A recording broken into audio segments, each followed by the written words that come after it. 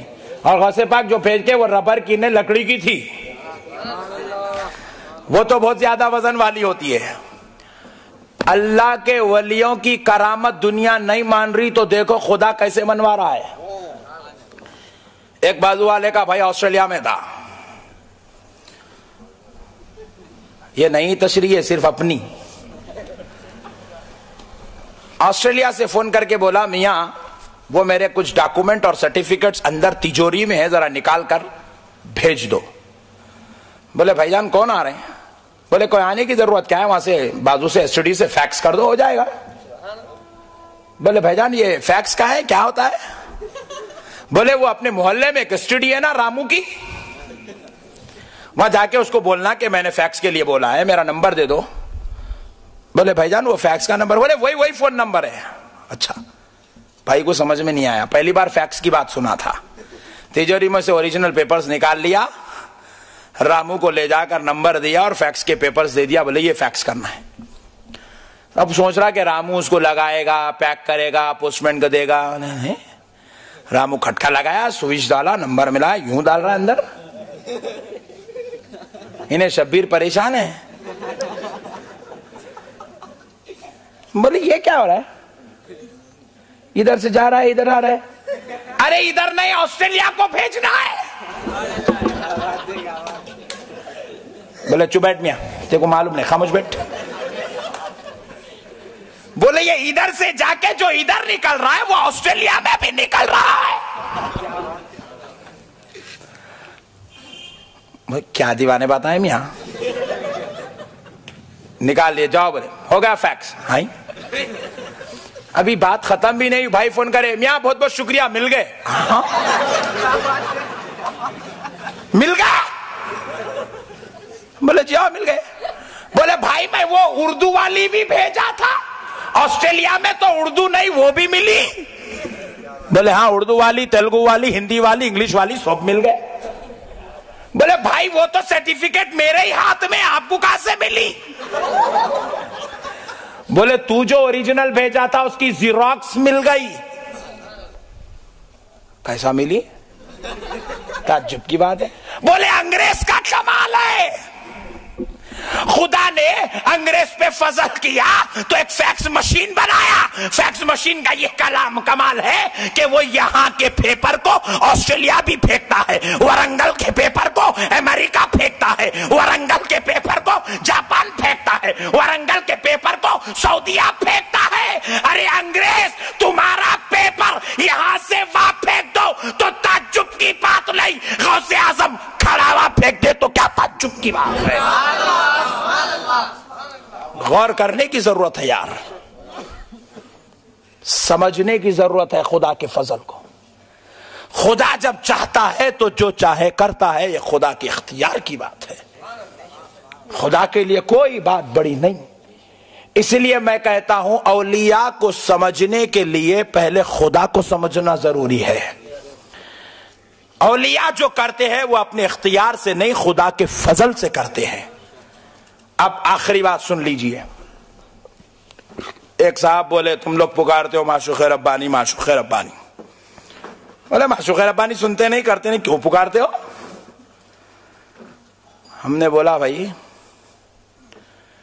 تجھے کیسے معلوم نہیں سنتے؟ تو کیا بازو لیٹا تھا؟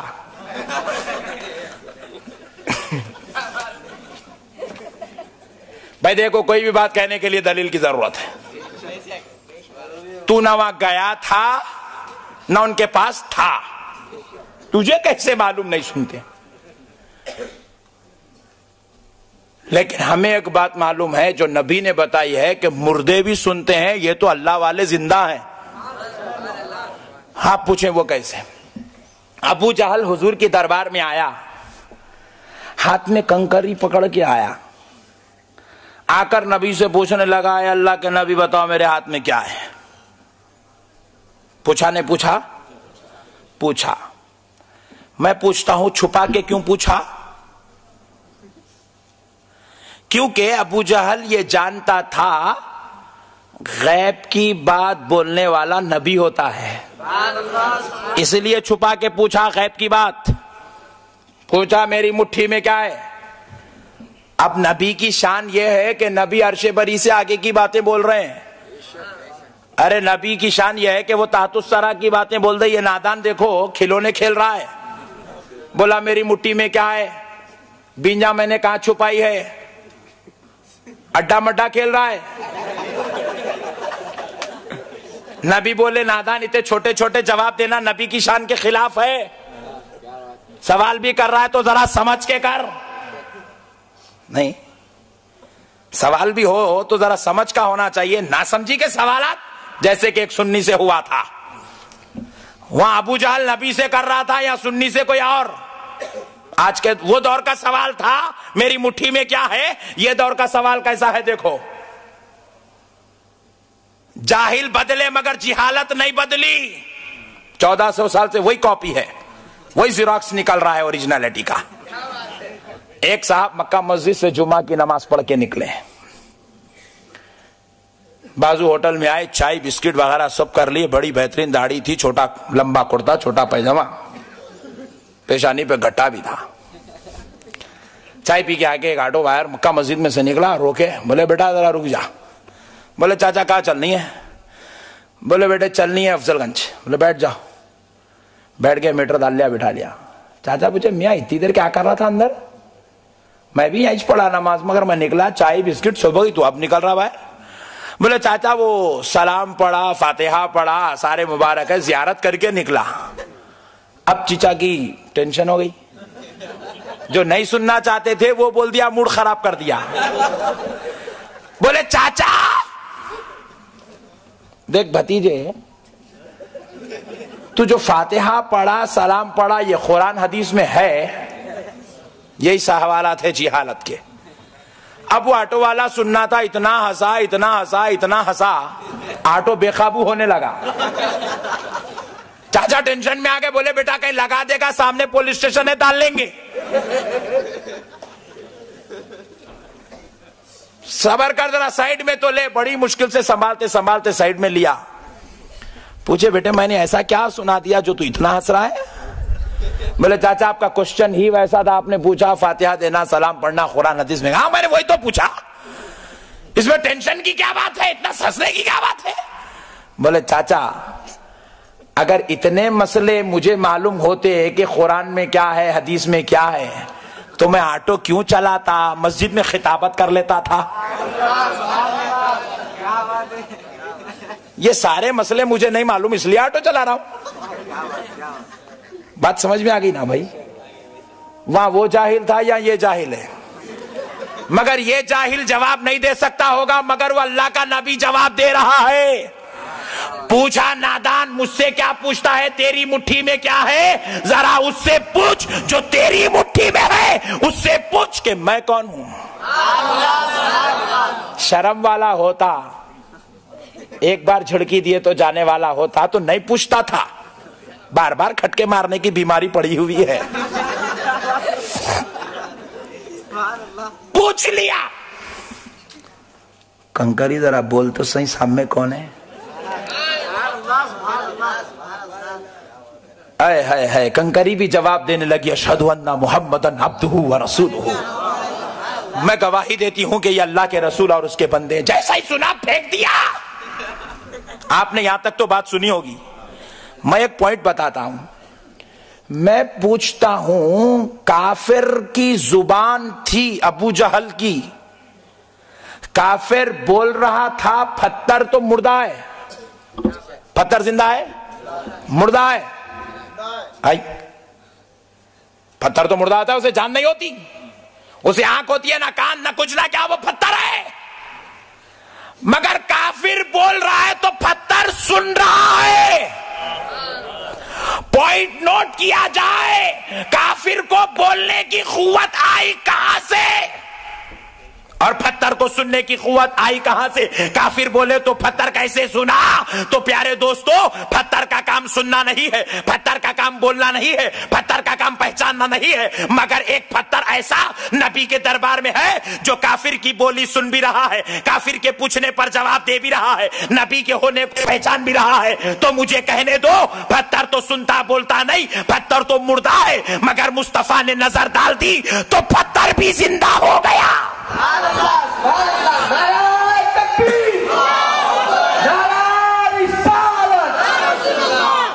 نظر مصطفیٰ کا یہ کمال ہے کہ وہ اگر پڑ جائے تو مردوں کو بھی زندگی مل جائے۔ تو مجھے کہنے دو، پتھر بول نہیں سکتا، مصطفیٰ کی نظر پڑی تو بول رہا ہے، پتھر سن نہیں سکتا، نظر مصطفیٰ پڑی تو سن رہا ہے، کافر سنا نہیں سکتا، نظر مصطفیٰ پڑی تو کافر سنا بھی رہا ہے۔ ارے پتھر کافر کی بولی سن رہا ہے، تو مجھے کہنے دو، جب وہی نظر مصطفیٰ معشوق ربانی پہ پڑ جائے اور وہ آنے والے غلام کی بولی خبر میں لیٹ کر سن لے تو کیا تعجب کی بات ہے۔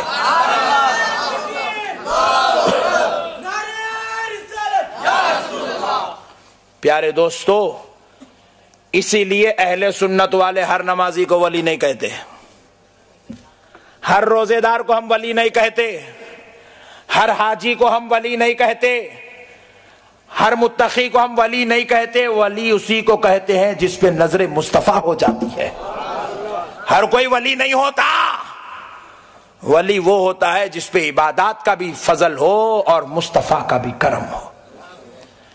پیارے دوستو، اللہ کے ولیوں کو سننے کے لیے نہ کسی ذریعے کی ضرورت ہے، نہ کسی اسباب کی ضرورت ہے، نہ کسی چیز کی۔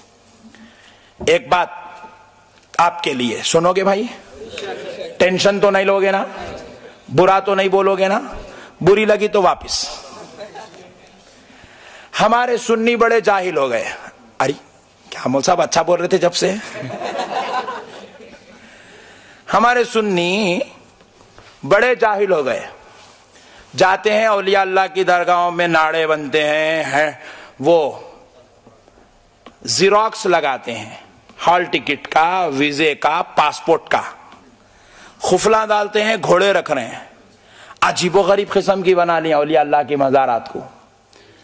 خدا کی قسم، اللہ کے ولی کی مزار کی اس سے بڑی بے ادبی اور کچھ نہیں ہو سکتی۔ یہ ایک سنی کی جہالت ہے کہ وہ ناڑے بن رہا ہے، وہ ولی کے مقام کو نہیں سمجھا اس لیے ناڑے بن رہا ہے۔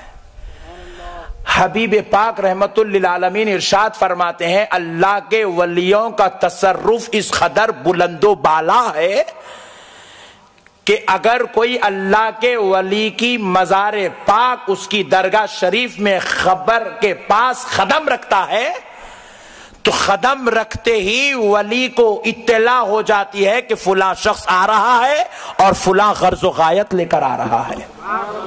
اللہ کے ولی کا دربار تو اتنا ذیشان والا ہے کہ وہاں آپ کو اپنی زبان سے بھی سنانے کی ضرورت نہیں، یہاں جو ہوتی ہے وہاں خبر ہو جاتی ہے۔ اولیاء اللہ کا تصرف اس قدر ہوتا ہے۔ پیارے بزرگوں اور دوستو، مگر افسوس ہم اپنے ولیوں کے مقام کو نہیں پہچان، اس لیے جا کر خفلیں ڈال رہے ہیں۔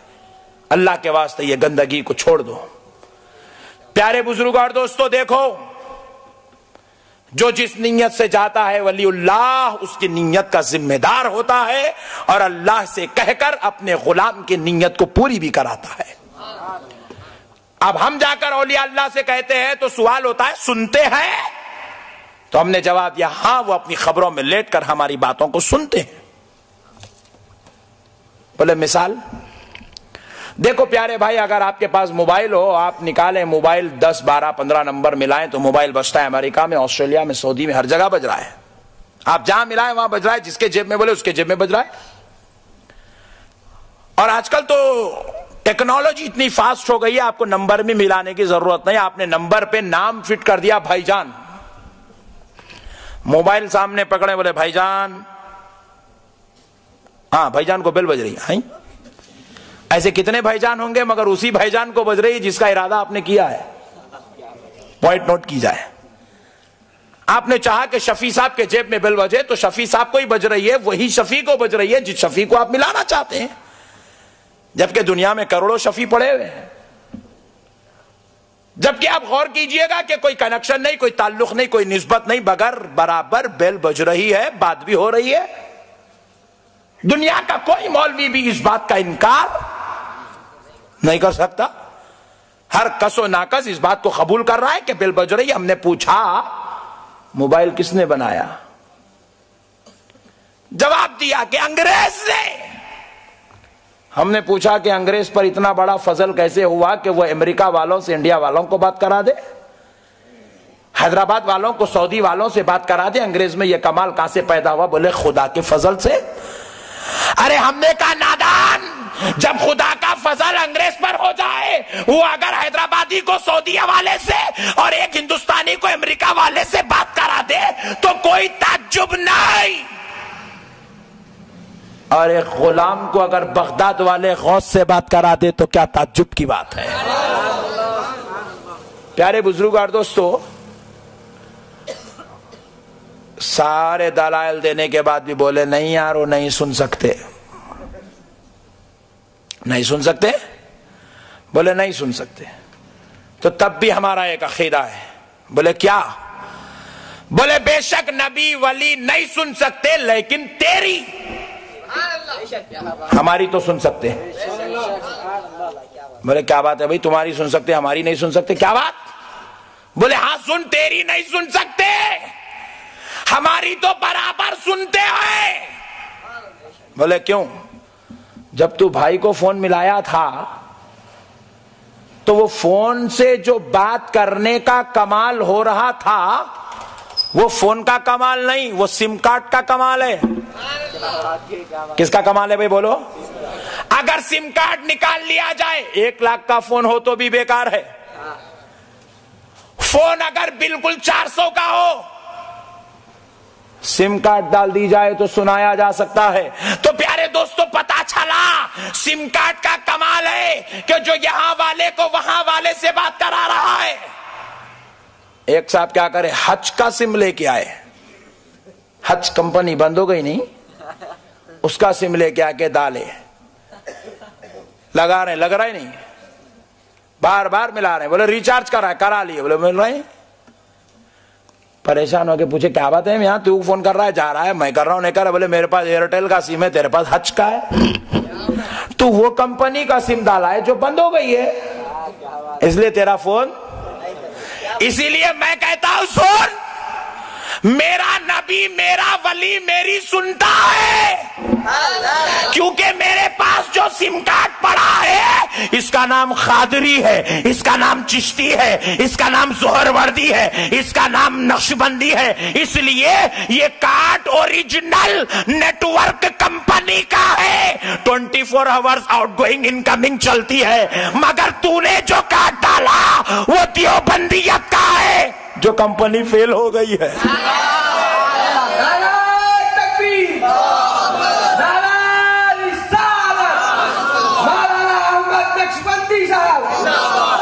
کئی فیل کمپنیاں ہیں،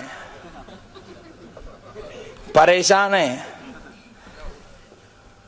ترکیبیں بدل رہے ہیں، نئے اسکیم نکالتے جا رہے ہیں۔ ہماری مسجد میں ایک صاحب ہرا شملہ بن لے کے آ گئے، بچوں کو میں سننی ہوں،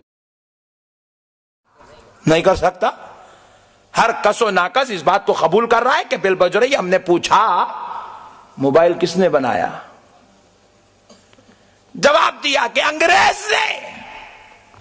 ہم نے پوچھا کہ انگریز پر اتنا بڑا فضل کیسے ہوا کہ وہ امریکہ والوں سے انڈیا والوں کو بات کرا دے، حیدرآباد والوں کو سعودی والوں سے بات کرا دے؟ انگریز میں یہ کمال کہاں سے پیدا ہوا؟ بولے خدا کے فضل سے۔ ارے ہم نے کہا نادان، جب خدا کا فضل انگریز پر ہو جائے، وہ اگر حیدرآبادی کو سعودی والے سے اور ایک ہندوستانی کو امریکہ والے سے بات کرا دے تو کوئی تعجب نہیں،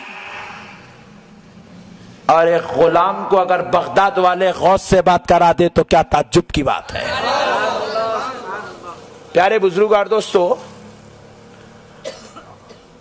سارے دلائل دینے کے بعد بھی بولے نہیں یار وہ نہیں سن سکتے، نہیں سن سکتے؟ بولے نہیں سن سکتے. تو تب بھی ہمارا ایک عقیدہ ہے. بولے کیا؟ بولے بے شک نبی ولی نہیں سن سکتے لیکن تیری ہماری تو سن سکتے. بولے کیا بات ہے بھائی، تمہاری سن سکتے ہماری نہیں سن سکتے، کیا بات؟ بولے ہاں سن، تیری نہیں سن سکتے، ہماری تو برابر سنتے ہیں. بولے کیوں؟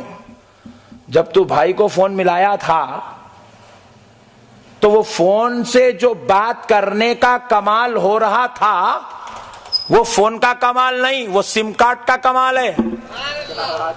کس کا کمال ہے بھائی بولو؟ اگر سم کارڈ نکال لیا جائے 1 لاکھ کا فون ہو تو بھی بیکار ہے. فون اگر بالکل 400 کا ہو، سم کارڈ ڈال دی جائے تو سنایا جا سکتا ہے. تو پیارے دوستو پتا چلا سم کارڈ کا کمال ہے کہ جو یہاں والے کو وہاں والے سے بات کرا رہا ہے. ایک صاحب کیا کرے، حج کا سم لے کے آئے، حج کمپنی بند ہو گئی نہیں، اس کا سم لے کے آ کے ڈالے، لگا رہے، لگ رہا ہی نہیں، بار بار ملا رہے. بولے ریچارج کرا لیے، بولے مل رہے ہیں. پریشان ہو کے پوچھے کیا بات ہے، یہاں تو فون کر رہا ہے، جا رہا ہے، میں کر رہا ہوں، نہیں کر رہا. بولے میرے پاس ایئرٹیل کا سم ہے، تیرے پاس حج کا ہے. تو وہ کمپنی کا سم ڈالا ہے جو بند ہو گئی ہے، اس لیے تیرا فون. اسی لیے میں کہتا ہوں سن، میرا نبی میرا ولی میری سنتا ہے، کیونکہ میرے پاس جو سم کارڈ پڑا ہے اس کا نام قادری ہے، اس کا نام چشتی ہے، اس کا نام زہر وردی ہے، اس کا نام نقشبندی ہے. اس لیے یہ card original network company کا ہے، 24 hours outgoing incoming چلتی ہے. مگر تو نے جو کارڈ ڈالا وہ دیوبندیت کا ہے جو کمپنی فیل ہو گئی ہے.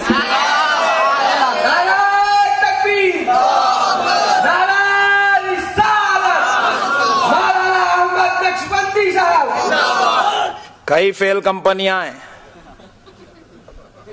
پریشان ہیں، ترکیبیں بدل رہے ہیں، نئے اسکیم نکالتے جا رہے ہیں. ہماری مسجد میں ایک صاحب ہرا شملہ بن لے کے آ گئے، بچوں کو بول رہا میں سننی ہوں. میں بولا فاتحہ دے، فیل ہو گیا. میں بولا تیری اسکیم فیل. پیارے بزرگ اور دوستو، ایک صاحب بولے میں سننی ہوں، عالم ہوں، امامت کرو، نماز پڑھا رہا، زبر دعا رو کے کر رہا. ہم بولے یہ ٹیسٹ نہیں، سلام پڑھ. کہاں سے پڑھتا؟ یا نبی سلام علیہ کا یاد کرا تو اس کا جنازہ نکل جاتا. بولے فیل، نکال تیری اسکیم. پیارے بزرگ اور دوستو، تو ہمارے پاس جو سم ہے نا، خدائے رب ذوالجلال کی قسم لائف ٹائم انکمنگ بھی ہے، آؤٹ گوئنگ بھی ہے. ہم نے ایسا چارج کیا، پیر کا پیالہ کیا جھوٹا پی لیا، زندگی بھر کے لیے ریچارج ہو گیا. اور جب ہماری چارجنگ کمزور پڑ جاتی ہے ایسے جلسوں میں بیٹھ کر چارجنگ کرا لیتے ہیں. اور خدا کی قسم اب یہ چارجنگ پھر 1 سال تک چلتی ہے. اور یہ چارجنگ کا کمال ایسا ہے کہ ہم یہاں بیٹھ کر کال کرتے ہیں، بغداد والا غوث بھی جواب دیتا ہے، اجمیر والا خواجہ بھی جواب دیتا ہے. خدا کی قسم اب یا نبی سلام علیہ کا پڑھیں گے، مدینے والا مصطفیٰ کہے گا غلامو میں نے تمہارے پکارنے کو قبول فرما لیا ہے. وما